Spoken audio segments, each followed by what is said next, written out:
Very important, man. How are you? Yeah, just give me a hug. Good to see you. Where's my kid? شكرا اليوم. يا سيدي يا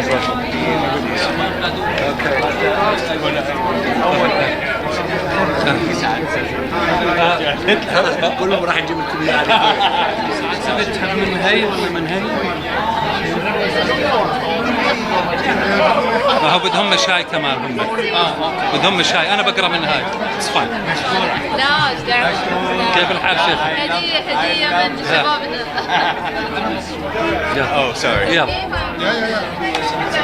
شنو؟ أنا بقرأ أنت حتقرا من هون؟ وبعدين أنا هقرا من هون. خلاص على طول. خلاص توكل على الله. خليك شو بدنا؟ اوكي طيب اوكي. وبعدين أنا بجي.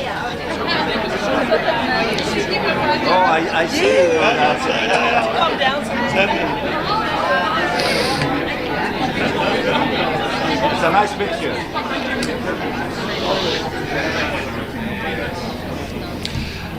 Good afternoon, everyone. At the outset, we collectively express our alarm about the measures taken by Israel against UNRWA, including the draft legislation before the Israeli parliament that could prevent UNRWA from carrying its and continuing its life-saving operations and essential work in the occupied Palestinian territory, including in the Gaza Strip, where the situation is a humanitarian catastrophe and civilian sufferings and needs are immense. UNRWA's role is indispensable and irreplaceable. It is the cornerstone and the backbone of humanitarian assistance to generations of Palestinian refugees through the provision of essential education, health, relief, and social services programs and emergency assistance in the occupied Palestinian territory, Jordan, Lebanon, and the Syrian Arab Republic. We highlight the findings of the independent review of mechanisms and procedures to ensure adherence by UNRWA to the humanitarian principles of neutrality led by Ms. Catherine Colonna, and welcome the agency's commitment to fully implement its recommendations. UNRWA is a pillar of regional stability and a lifeline of hope and opportunity for millions of Palestinian refugees it serves, including children, women, and youth. And in this regard, we stress the serious humanitarian, political, and security risks that would result from any interruption or suspension of its vital work. We express our appreciation and admiration for the work of the staff of the agency in all fields of operation, in fulfillment of the agency's mandate and respect for the principles of neutrality, impartiality, and independence. We reaffirm the shared commitments on UNRWA, which gathered universal support with 123 signatories to this date, and we remain committed to support the ability of the agency to fulfill its vital mandate. Thank you. Ambassador Mansour, any reaction to the killing of Mr. Sinwar, and can this bring an end to the war? We are here, as you see, more than 100 ambassadors to defend UNRWA, and we are so grateful to Slovenia, to Kuwait, to Jordan, to the European Union, and all the ambassadors who are here, sending a very powerful message that UNRWA is indispensable. We will defend it. It will continue its mandate, stemming from a mandate in the General Assembly, until the rights of the Palestine refugees is fulfilled in the basis of Resolution 194. This moment is the moment of UNRWA. Look at this massive message. Look at it closely. Everyone, almost everyone, member of the United Nations is defending UNRWA, and we hope that we succeed. I am sure we will succeed in defending UNRWA and the noble work that they do in the service of about 6 million Palestine refugees. We are grateful to all of you. Palestine refugees are thankful to all of you, and UNRWA is the best successful story of multilateralism of the United Nations. We salute it, we respect it, and we will defend it. Thank you.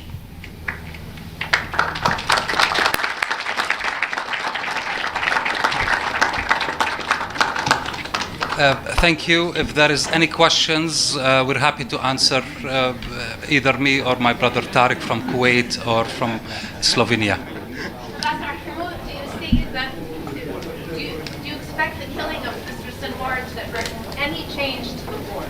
Again, as Ambassador Mansour said, we are here to discuss UNRWA. This issue is not the one we are coming to discuss here. And in Jordan's national capacity, I would like to condemn all Israeli measures that took place against UNRWA over not only the past 1 year, but over decades, by which Israel tried to destroy UNRWA, undermine its mandate, and what it presents as a lifeline for the Palestinian refugees, wherever they are in the areas of operation. And we see that the current measures that Israel is implementing, which is systematically applying against UNRWA, seeks to do two things: end UNRWA's mandate first, and cause the Palestinians to suffer further and further, especially in Gaza, and inflict damage to them, to their societies in Gaza and, of course, in the West Bank at a later stage, so that Palestine will be empty of its people. Thank you. Is there any more that can be done, sir, to bring accountability for Israel's crimes of killing the UNRWA staff members that have tragically died, have been killed by Israel over the last year? Of course, there is criminal accountability and legal responsibility both in Israel and its military and political leaders for this. These are acts which are violations of international humanitarian law and war crimes, and they should be prosecuted in jurisdictions where states do have jurisdiction, as well as in other judicial forums like the ICC. Mr. Ambassador, I'm sorry if I missed this, but did you circulate some kind of a statement and ask countries to sign on to support UNRWA? And if so, how many countries signed on? No, we don't have a document. We just agreed, the 123 states, to appear before you today to reiterate our support to UNRWA as the body which is defending and protecting the Palestinian refugees' rights and providing necessary assistance. Can I ask you one other question? In light of the death of Mr.